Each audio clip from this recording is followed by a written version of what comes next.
pagi teman-teman.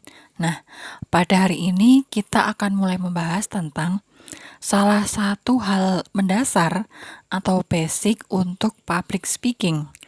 Dalam pertemuan kali ini kita akan membahas konsep dasar apa saja yang harus kalian pahami ketika kalian menyiapkan diri sebagai seseorang yang akan melakukan public speaking atau melakukan speech untuk public speaking di hadapan banyak orang. Oke, kita mulai dari yang pertama. Kita bahas lagi tentang definisi. Dalam pertemuan pertama yang lalu, kita sudah membahas sedikit tentang definisi. Nah, di sini kita coba ingat lagi, definisi public speaking itu sebenarnya seperti apa. Nah, ada 3 definisi di sini. Yang pertama, definisi dari Stephen Lucas. Dalam definisi ini, kata kunci yang harus kita bawahi adalah ada 2 di sini. Dari Stephen Lucas, kita menggarisbawahi 2 kata kunci. Yang pertama, public speaking itu adalah cara untuk menyampaikan sesuatu, tapi dengan cara formal. Nah, 2 hal ini, menyampaikan sesuatu dengan cara formal, itu yang harus dipegang. Kemudian dari definisi kedua, ada 1 kata kunci lagi yang bisa kita pegang di sini. Public speaking itu dilakukan untuk specific purpose, jadi untuk tujuan tertentu. Nah, kemudian dari 2 definisi ini kita lihat definisi ketiga. Definisi dari Kathleen J. Turner. Di sini Kathleen memberikan definisi public speaking ini adalah the act of performing a speech to a live audience in a structured manner in order to inform, entertain, and persuade. Jadi, dari definisi ini ada 1 kata kunci yang bisa kita pegang. Public speaking itu dilakukan untuk menginformasikan, menghibur, dan juga mempersuasi. Jadi, dari definisi sebelumnya yang sudah dikatakan bahwa public speaking itu untuk tujuan tertentu. Nah, di sini Kathleen itu mendefinisikan lebih spesifik lagi. Tujuan tertentunya ini untuk apa? Tujuan tertentunya ini untuk memberikan informasi atau share informasi, untuk menghibur. Ini contohnya mungkin seperti pembawa acara, dan juga mempersuasi. Itu. Oke. Dari sini, dari 3 definisi ini, kita akan lihat aspek public speaking. Aspek ini sebenarnya lebih mengarah pada kemampuan dasar seperti apa yang wajib dimiliki oleh seseorang yang akan melakukan public speaking, atau kemampuan dasar yang harus dimiliki oleh seorang speaker ketika akan melakukan public speaking di hadapan banyak orang. Yang pertama, kemampuan yang wajib dimiliki adalah kompetensi dasar dari si speaker itu sendiri. Kompetensi ini yang dimaksud adalah bagaimana sebagai seorang speaker itu atau seorang komunikator itu harus mempelajari strategi menyusun speech yang menarik. Jadi, kompetensi speaker di sini itu mengarah pada bagaimana kita menjadi seorang speaker itu mempunyai kemampuan untuk menyusun materi yang menarik, menyusun konten informasi yang menarik, yang kira-kira informasinya akan berguna dan bermanfaat dan mudah dipahami.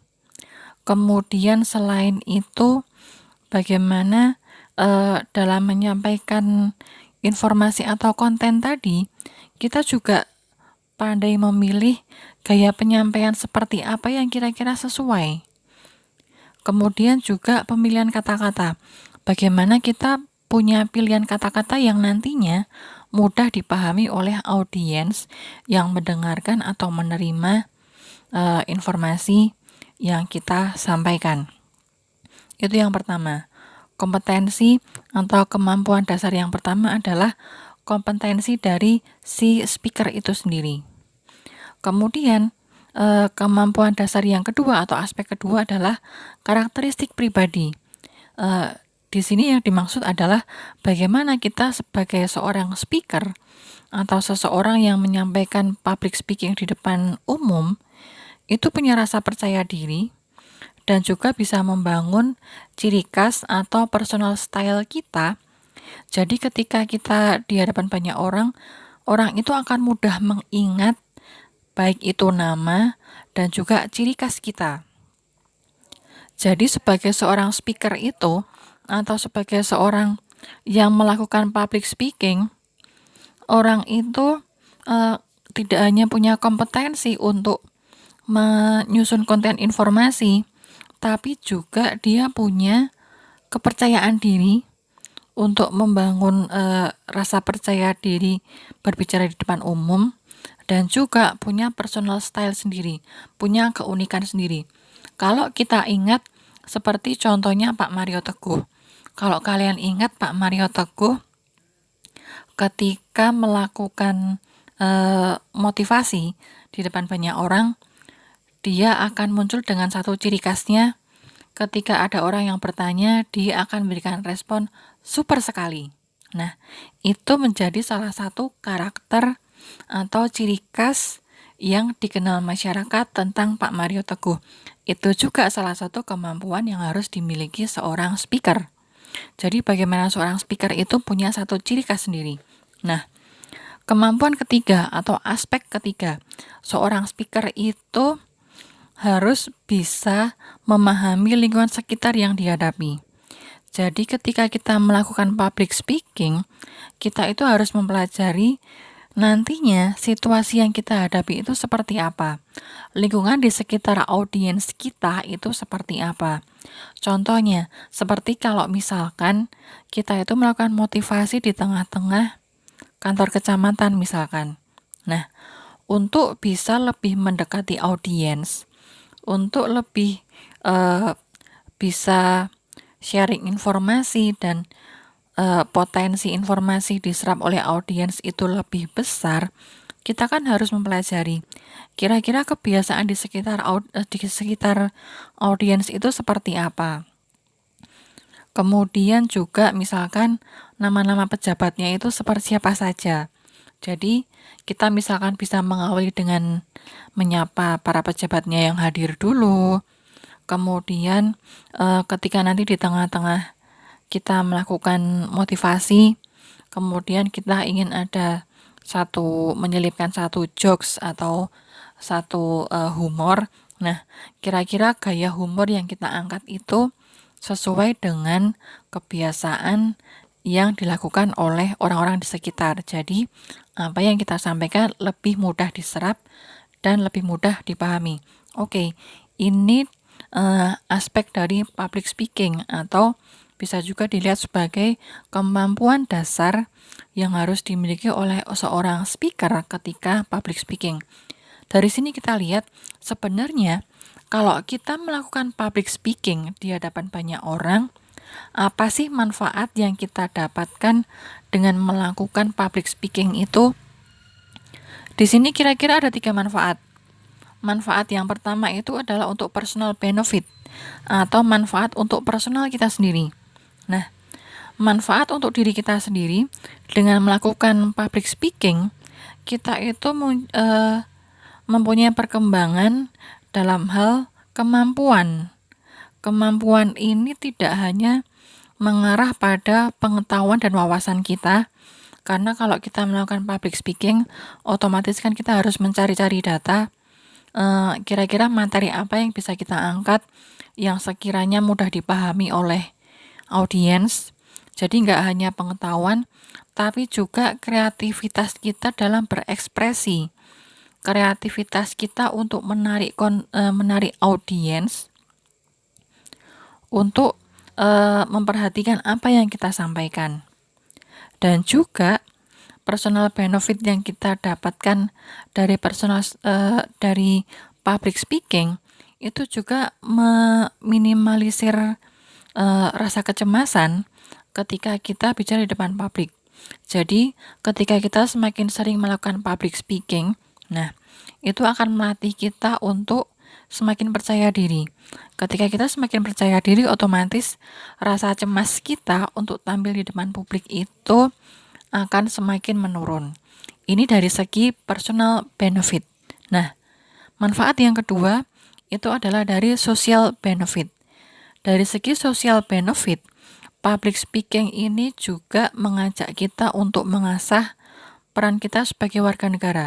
Nah, peran seperti apa yang dimaksud di sini? Peran kita sebagai warga negara untuk mengemukakan pendapat di depan umum. Nah, praktek untuk mengemukakan pendapat di depan umum ini adalah salah satu bentuk sederhana atau praktek sederhana dari demokrasi.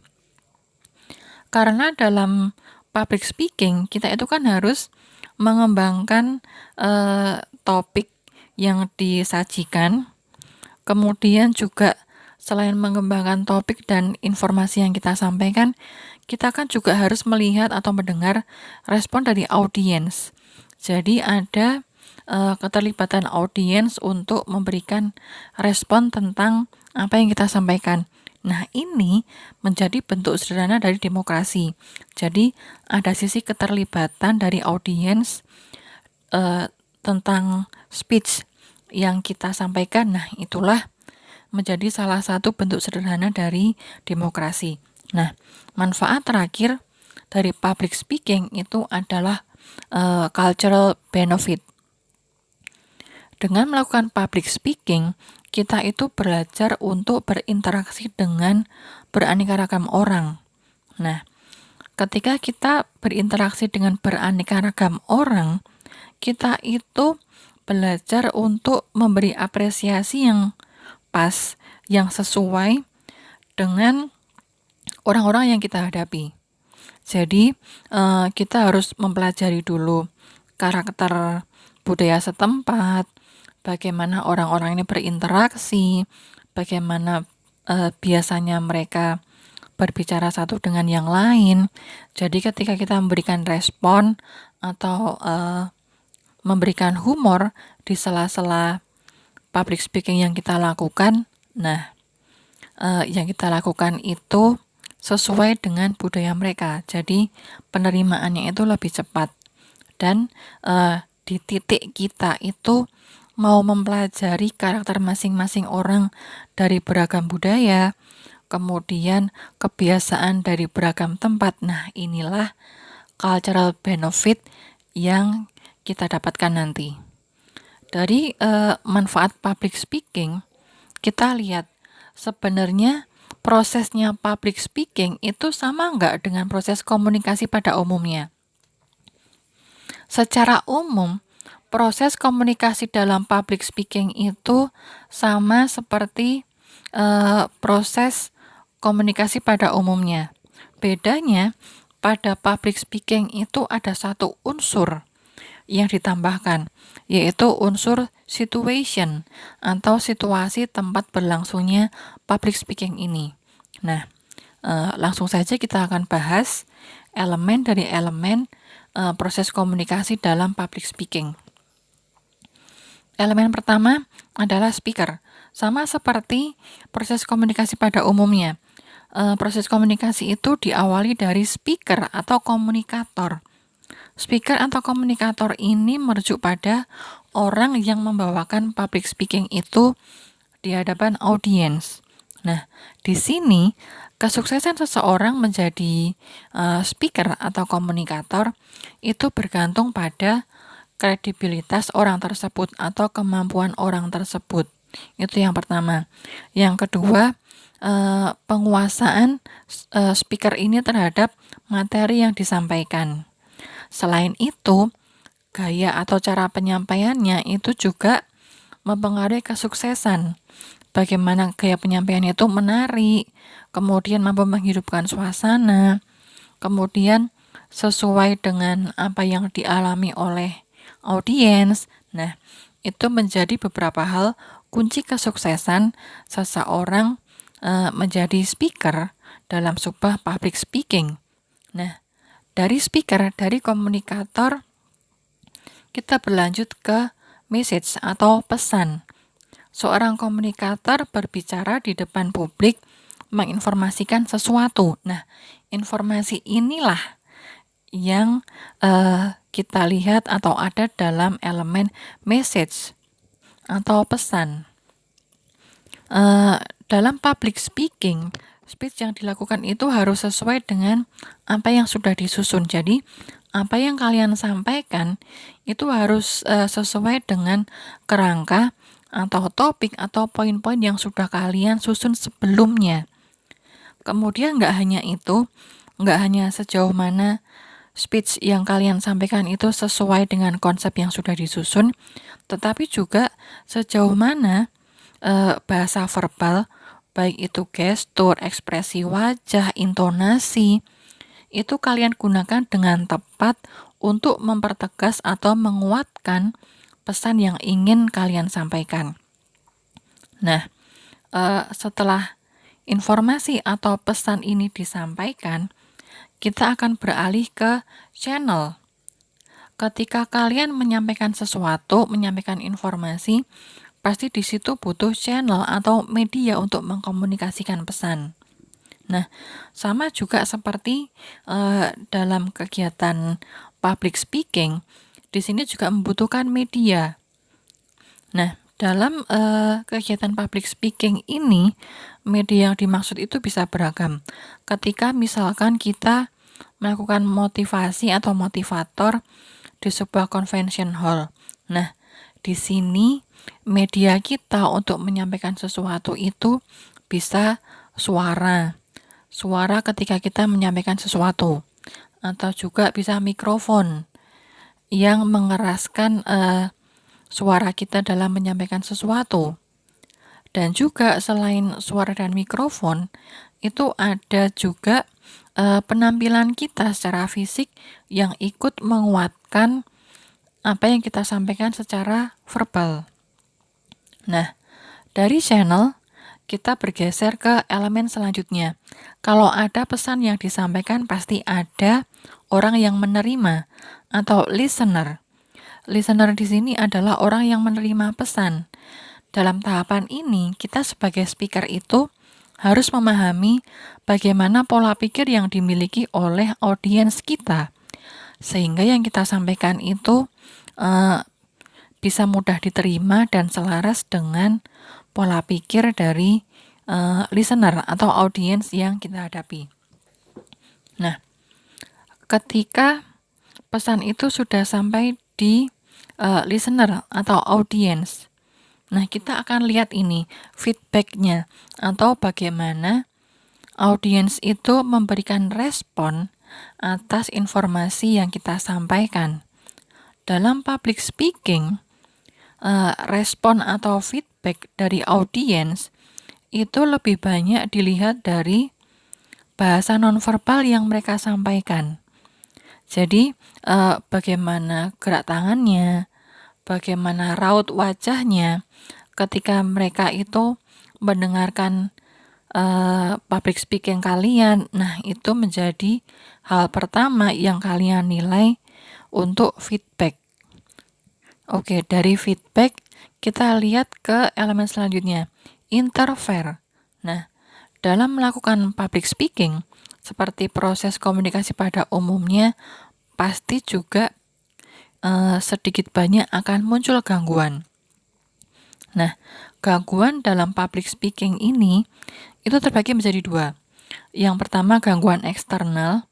Eksternal itu yang datangnya dari luar diri kita. Jadi bisa sound system, kemudian ada suara gaduh dari luar ruangan, kemudian ada tahu-tahu audiens itu teleponnya berdering. Nah, itu. Kemudian dari eksternal ada juga gangguan internal. Internal itu dari dalam sisi kita sebagai speaker atau audiens. Misalkan tahu-tahu kita sebagai speaker itu sedang sakit flu. Nah, otomatis kan suaranya menjadi sengau. Nah, itu mungkin jadi salah satu hambatan. Misalkan membuat apa yang kita sampaikan itu kurang terdengar dengan jernih oleh audiens. Atau misalkan ada audiens yang kondisinya kurang prima. Jadi apa yang kalian sampaikan sebagai speaker itu tidak dengan cepat diterima. Itu. Nah, dari interfere ini dia. Kita lihat elemen terakhir, elemen yang membedakan proses komunikasi public speaking ini dengan proses komunikasi pada umumnya, situation. Dalam proses komunikasi public speaking, situasi atau tempat dan waktu di mana aktivitas ini dilakukan itu menjadi salah satu elemen penting yang harus diperhatikan. Semisalkan kita melakukan public speaking di wisuda, itu kan pasti suasananya akan berbeda ketika kita melakukan pidato atau memberikan kata-kata di acara pemakaman secara militer. Nah, memahami situasi, memahami perbedaan suasana, itu harus kita pahami. Jadi, bagaimana kita membawa diri sebagai seorang speaker, itu akan lebih efektif dan tepat sasaran. Oke, dari sini ada satu tambahan tentang basic konsep public speaking yang akan saya sampaikan pada hari ini. Dalam public speaking ada salah satu hal yang harus dihindari, dan ini adalah etnosentrisme, terutama ketika kalian berhadapan dengan audiens dari beragam budaya. Nah, etnosentrisme atau paham untuk menganggap bahwa budaya kita itu lebih baik dari kelompok lain, itu harus dihindari. Kalian sebagai seorang speaker harus bisa bersikap terbuka dengan orang dari beragam budaya, orang dari beragam latar belakang. Nah, ketika kalian berhadapan dengan banyak orang, kalian tidak boleh merasa bahwa kelompok saya atau budaya saya jauh lebih baik dari budaya audiens yang saya hadapi. Karena ketika kita merasa kita itu punya budaya yang lebih baik, itu akan mempengaruhi proses persuasi kita. Ketika kita secara sengaja atau tidak sengaja menggunakan pilihan kata atau gaya penyampaian yang secara tersirat menyampaikan bahwa kita itu lebih baik dari audiens yang ada di sekitar yang kita hadapi. Nah, ini nanti akan menimbulkan rasa ketidakpercayaan dari segi audiens. Kalau audiens sudah tidak percaya, maka proses persuasi atau proses sharing informasi itu akan terhambat. Nah, kira-kira ini adalah beberapa hal mendasar yang harus kalian pahami untuk memulai sebuah public speaking. Jadi ketika kalian melakukan public speaking, kalian harus sadar ada 3 aspek penting atau 3 kemampuan dasar yang harus kalian miliki. Kemudian kalian harus sadar juga manfaat apa yang akan kalian miliki dengan melakukan public speaking. Nah, hal terakhir yang harus diingat itu adalah ketika melakukan public speaking, kalian harus menghindari etnosentrisme atau menganggap bahwa kelompok kalian atau budaya kalian itu lebih baik dari budaya audiens yang kalian hadapi. Oke, sekian pembahasan kita hari ini dan kita akan lanjutkan dengan sesi diskusi. Terima kasih.